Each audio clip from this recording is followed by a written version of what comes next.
Assalamualaikum warahmatullahi wabarakatuh. Perkenalkan, nama saya Risman. Saya dari kelas MJ 506 dengan jurusan PJJ Manajemen. Di sini saya akan mempresentasikan tentang sistem informasi manajemen. Dengan pembahasan-pembahasan yang akan dibawakan yaitu pengertian sistem informasi manajemen, kedua data dan informasi, ketiga komponen utama sistem informasi manajemen, keempat, manajemen basis data dan sistem informasi berbasis komputer. Kelima, sistem informasi akuntansi. Keenam, jenis-jenis sistem informasi manajemen. Ketujuh, sistem pendukung keputusan. Masuk ke pembahasan yang pertama, yaitu pengertian sistem informasi manajemen. Sistem informasi manajemen, atau bisa disingkat dengan SIM, merupakan kombinasi dari manusia, teknologi, dan prosedur organisasi yang dirancang untuk mengumpulkan, menyimpan, mengolah, dan menyebarkan informasi guna mendukung proses pengambilan keputusan, koordinasi, kontrol, analisis, dan visualisasi dalam organisasi. Ada menurut Loudon dan Loudon, SIM berfungsi menyediakan informasi yang akurat dan relevan untuk membantu manajer dan merencanakan, mengendalikan, serta mengoperasikan kegiatan organisasi. Ada komponen-komponen utama sistem informasi manajemen. Yang pertama, perangkat keras atau hardware. Komponen fisik seperti komputer, server, perangkat penyimpanan, dan jaringan yang digunakan untuk menginput, memproses, dan menyimpan data. Kedua, perangkat lunak yaitu software, terdiri atas perangkat lunak sistem atau sistem software dan perangkat lunak application atau application software yang mengatur cara kerja perangkat keras dan pengguna dalam mengelola data. Ketiga, basis data atau database. Tempat penyimpanan data terstruktur yang menjadi sumber informasi organisasi. Basis data harus dikelola dengan baik menggunakan database manajemen sistem atau DBMS agar data mudah diakses dan diperbarui. Komponen utama yang keempat yaitu prosedur. Prosedur merupakan kebijakan, aturan, dan langkah-langkah operasional yang mengatur bagaimana data dikumpulkan, diproses, dan didistribusikan dalam organisasi. Komponen yang terakhir yaitu manusia. Unsur paling penting dalam sistem informasi mencakup pengguna, pengembangan sistem, dan manajer yang memanfaatkan informasi untuk mengambil keputusan strategis. Masuk ke pembahasan yang kedua yaitu data dan informasi. Pengertian data, informasi, dan pengetahuan.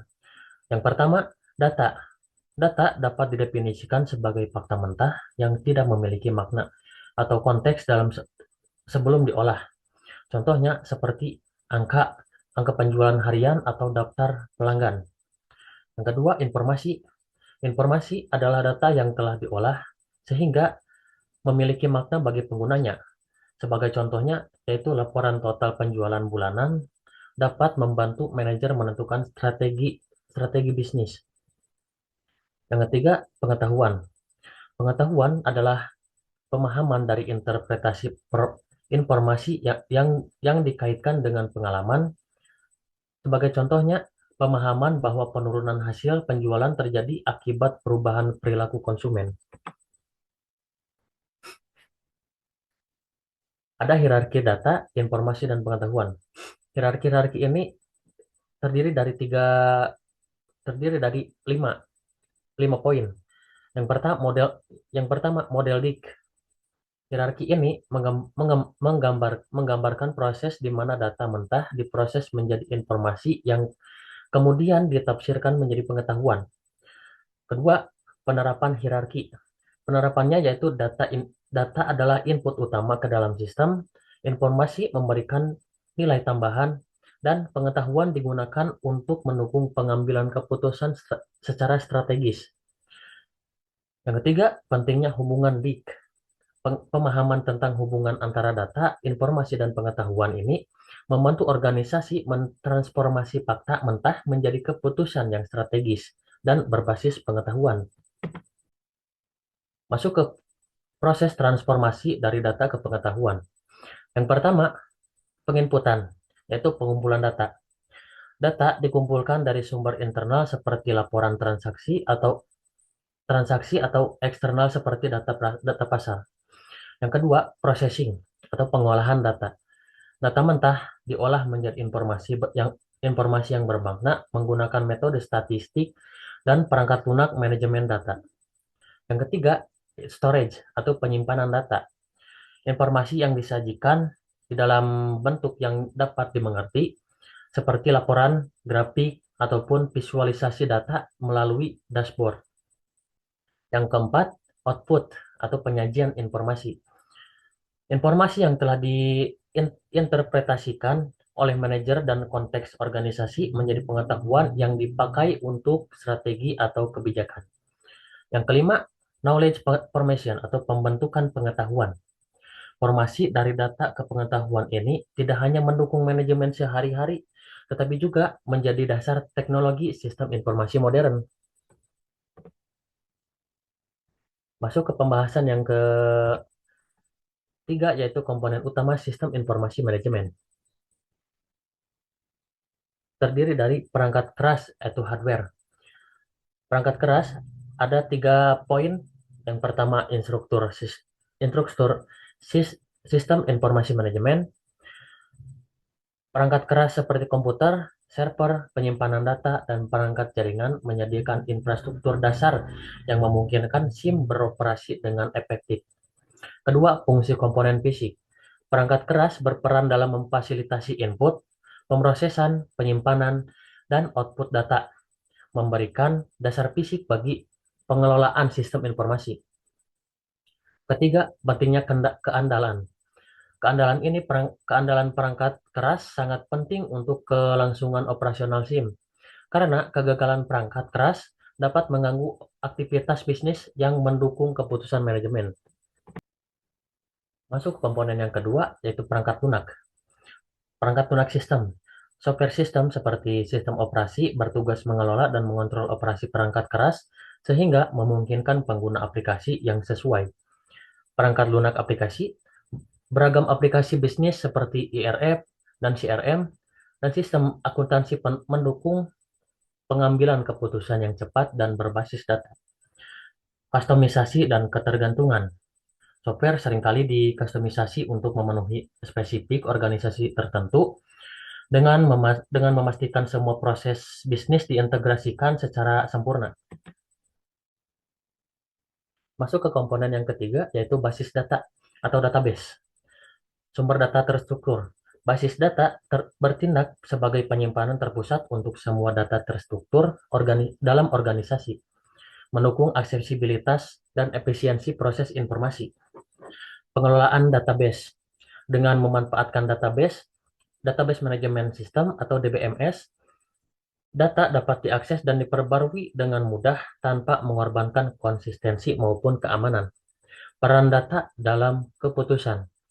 Basis data yang dikelola dengan akurat dan baik adalah dasar untuk mendukung keputusan strategis yang berbasis informasi. Masuk ke komponen yang keempat, yaitu jaringan.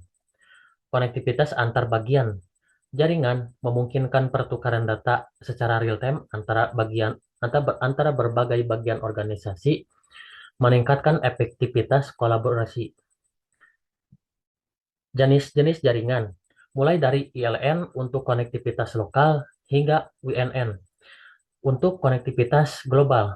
Setiap jenis jaringan mendukung kebutuhan koneksi internal hingga eksternal organisasi. Keamanan jaringan. Peran jaringan tidak hanya terbatas pada konektivitas, tetapi juga mencakup penggunaan teknologi enkripsi dan firewall untuk menjaga keamanan data organisasi. Masuk ke komponen yang terakhir, yaitu manusia. Peran strategi manusia. Orang adalah komponen SIM yang paling penting atau paling vital karena mereka yang bertugas mengembangkan, mengelola, dan memanfaatkan sistem untuk tujuan organisasi. Pelaku utama penggunaan SIM meliputi penggunaan akhir seperti manajer, analisis data, dan administrator database. Mereka memainkan peran penting dalam memanfaatkan informasi untuk mendukung pengambilan keputusan. Kompetensi dan pelatihan. Kompetensi manusia sangat menentukan keberhasilan implementasi SIM, di mana pelatihan dan pengembangan karyawan menjadi hal penting untuk memastikan pemanfaatan sistem berjalan secara maksimal. Masuk ke pembahasan manajemen basis data dan sistem informasi berbasis komputer. Yang pertama, analisis kebutuhan informasi.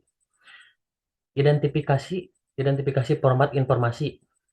Yaitu analisis ini membantu menentukan format laporan, grafik, atau dokumen yang diperlukan oleh berbagai pengguna dalam organisasi untuk pengambilan keputusan yang lebih akurat. Sumber informasi yang relevan. Penting untuk mengevaluasi sumber informasi termasuk data internal dan eksternal guna memastikan akurasi dan keandalan data yang digunakan dalam sistem informasi. Ketiga, frekuensi penyampaian informasi. Mengkaji kapan informasi harus disampaikan, misalnya harian, mingguan, atau bulanan, berdasarkan kebutuhan spesifik, manajerial, dan operasional. Keempat, penggunaan utama sistem informasi. Penting mengidentifikasi siapa saja pengguna yang akan memanfaatkan informasi seperti manajer puncak, menengah, ataupun staf operasional untuk memenuhi kebutuhan pengambilan keputusan. Kelima, kesan adaptabilitas sistem.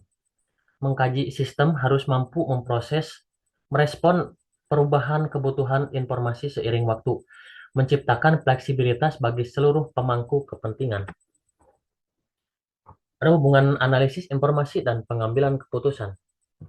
Dasar pengambilan keputusan berbasis data, hasil analisis informasi seperti laporan kinerja atau tren pasar, menyediakan landasan yang kuat untuk pengambilan keputusan strategis yang berbasis data. Perencanaan keputusan strategis. Hubungan erat antara informasi yang dianalisis dengan proses perencanaan strategis memastikan bahwa keputusan mendukung tujuan jangka panjang organisasi. Peningkatan akurasi dalam keputusan. Informasi yang tepat waktu dan relevan meminimalkan risiko kesalahan dalam keputusan operasional maupun strategis.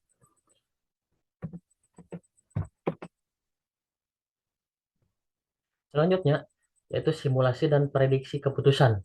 Jaringan memungkinkan pertukaran data secara real-time antara berbagai bagian organisasi untuk meningkatkan efektivitas kolaborasi. Yang terakhir, efisiensi operasional melalui informasi terstruktur, mulai dari ILN untuk konektivitas lokal hingga UNN untuk konektivitas global.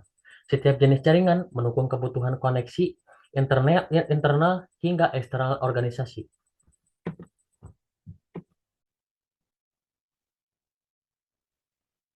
Masuk ke pembahasan yang selanjutnya, yaitu sistem informasi akuntansi. Pengertian dari sistem informasi akuntansi ini adalah sistem yang berguna untuk melakukan pemrosesan data menjadi informasi, sekaligus sebagai pengumpul, pencatat, dan penyimpanan data. Data dan informasi ini nantinya digunakan untuk memudahkan dalam pengambilan keputusan. Informasi akuntansi biasanya berupa sistem dan metode berbasis komputer untuk melacak aktivitas akuntansi yang berkaitan dengan sumber daya teknologi informasi. Sistem ini membantu bisnis dalam pengambilan informasi yang berguna dari data yang dikumpulkan dan menyajikannya dalam bentuk laporan kepada pengguna seperti manajer, analisis bisnis, akuntan, auditor, pemegang saham, investor, dan otoritas pajak. Ada analisis kebutuhan informasi. Yang pertama, tahap perencanaan atau sistem planning. Tahap perencanaan ini yaitu merupakan langkah awal yang bertujuan untuk menetapkan tujuan dan ruang lingkup proyek sistem, termasuk analisis kelayakan teknis, ekonomi, dan operasional untuk memastikan manfaat yang diperoleh sebanding dengan biaya. Tahap analisis atau sistem analis. Tahap ini difokuskan pada evaluasi kebutuhan pengguna. Pada tahap ini dilakukan studi mendalam atas sistem yang ada, kebutuhan data, pola akses, dan persyaratan laporan untuk dokumentasi lebih lanjut. Ketiga, tahap perencanaan atau sistem desain. Bertugas menerjemahkan kebutuhan pengguna ke dalam rancangan teknis, termasuk ke dalamnya adalah desain antarmuka. Model data seperti Entity Relationship Diagram atau IRD, serta arsitektur jaringan. Yang keempat, tahap implementasi, yaitu System Implementation. Tahap ini meliputi pemrograman, pengujian sistem, pelatihan pengguna, dan konversi dari sistem lama ke sistem baru untuk memastikan kelancaran operasional.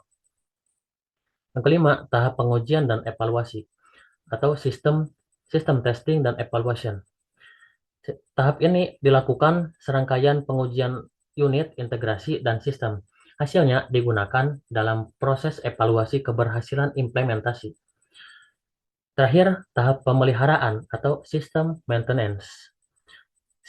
Setelah sistem berjalan, dilakukan pemeliharaan untuk mengatasi bug, melakukan pembaruan perangkat lunak, atau menyesuaikan sistem dengan perubahan kebutuhan organisasi. Ada model-model SDLC. Yang pertama, model waterfall. Tahapan dilakukan secara linear dan berurutan dari perancangan hingga pemeliharaan. Cocok untuk proyek dengan kebutuhan yang sudah jelas. Kelebihannya sederhana, namun kurang fleksibel untuk perubahan. Kedua, model spiral. Menggabungkan elemen interaktif dengan manajemen risiko, memungkinkan evaluasi risiko di setiap literasi, cocok untuk proyek besar dan kompleks, meskipun memerlukan sumber daya yang besar. Ketiga, model prototyping.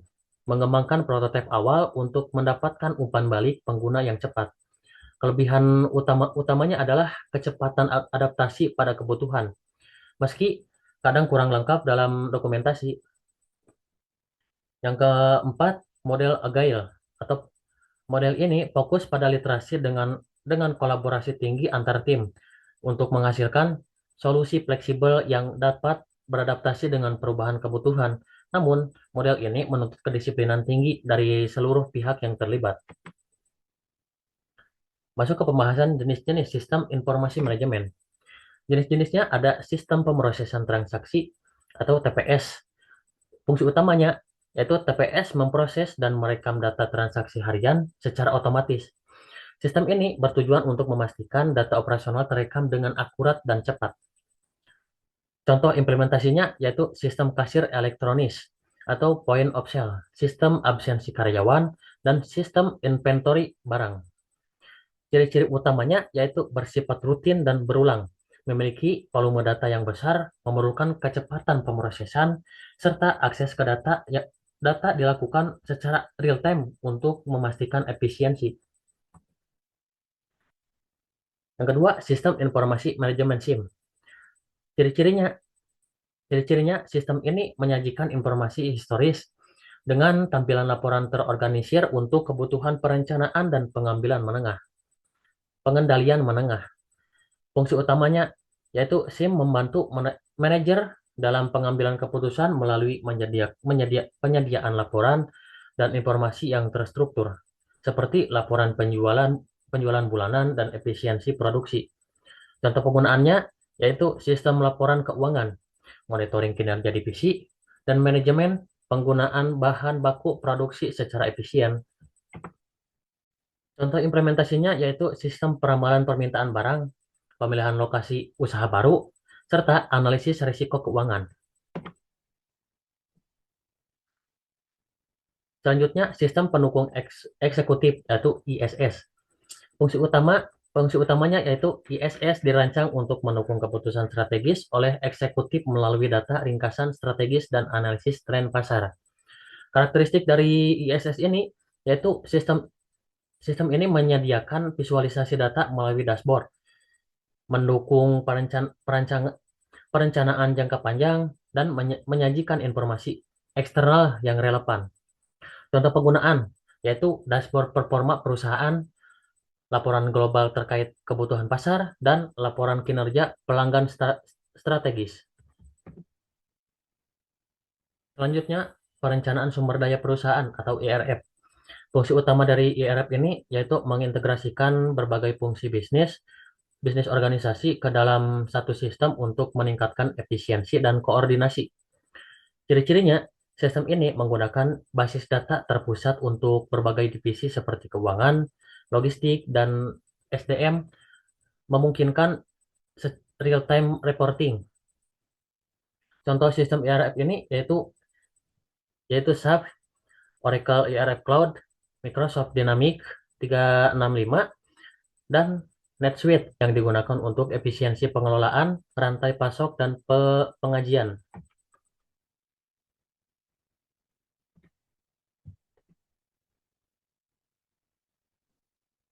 Masuk ke pembahasan yang terakhir, yaitu sistem pendukung keputusan. Pengertian sistem pendukung keputusan ini ada 4. Yang pertama, pendukung untuk keputusan semi terstruktur. DSS dirancang untuk membantu manajer menangani masalah semi terstruktur dengan mengkombinasikan data, model analisis, dan interaksi pengguna guna menghasilkan rekomendasi keputusan. Kedua, fokus pada efektivitas keputusan. DSS memprioritaskan pengambilan keputusan yang efektif dibandingkan dengan efisiensi proses dengan pendekatan fleksibel yang dapat disesuaikan dengan kebutuhan organisasi. Ketiga, komponen utama DSS.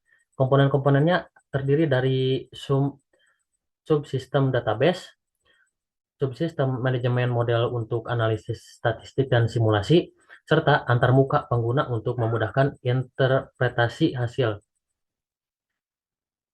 Yang keempat, yaitu yang terakhir, penggunaan data internal dan eksternal. DSS memanfaatkan integrasi data internal organisasi seperti data penjualan dan data eksternal seperti tren pasar untuk mendukung keputusan. Masuk ke pengertian bisnis intelijensi. Yang pertama, mengubah data menjadi informasi bermakna. BI bertujuan untuk menganalisis data mentah dan menyajikannya menjadi informasi yang relevan untuk mendukung strategis manajemen di semua level. Kedua, menunjang pengambilan keputusan strategis. BI merupakan alat penting bagi organisasi untuk menyusun kebijakan strategis berbasis wawasan mengenai tren pasar, data pelanggan, dan efisiensi operasional. Ketiga, komponen penting BI melibatkan data warehouse sebagai tempat penyimpanan data historis, alat analisis statistik, dan sistem pelaporan seperti dashboard interaktif. Yang keempat, pendekatan prediktif dan visualisasi data. BI tidak hanya menyediakan informasi deskriptif, tetapi juga memberikan analisis prediktif untuk memahami pola bisnis di masa depan. Masuk ke contoh implementasi DSS dan BI. Di bidang retail, DSS digunakan untuk merekomendasikan produk berdasarkan riwayat pembelian pelanggan, sementara BI membantu menganalisis penjualan per wilayah, kategori, dan waktu tertentu. Di perguruan tinggi, DSS digunakan untuk memprediksi kelulusan mahasiswa berdasarkan data nilai dan kehadiran. Sementara BI digunakan untuk analisis tren penerimaan mahasiswa serta mengevaluasi dosen. Contoh implementasi yang terakhir di sektor perbankan. DSS mendukung analisis risiko kredit dengan model statistik, sedangkan BI memantau performa cabang, transaksi, dan laporan kepatuhan terhadap regulasi secara real-time. Sekian dari presentasi saya. Terima kasih banyak. Wassalamualaikum warahmatullahi wabarakatuh.